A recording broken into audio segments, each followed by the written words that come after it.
Hello everyone, in this video I will show you how to use the CTU function block in Master2.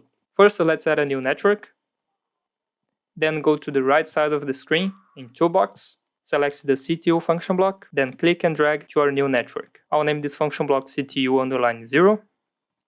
The way this function block works is you have an input contact, a preset value, and a counter value. Each time this input contact is enabled, the counter value will go up by 1, and when it reaches the preset value, or it's greater than the preset value, it will enable the function block output. You also have the reset input, which will reset the counter value when enabled. Now, before we test our logic, let's assign our variables. For the input contact, I'll use input 17. For the reset input, I'll create a new variable.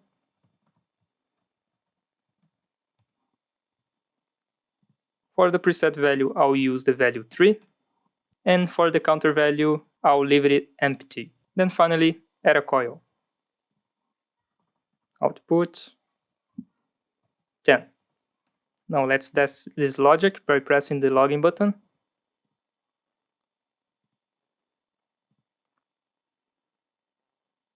Now I'll keep toggling the state of input 17 until the counter value reaches the preset value.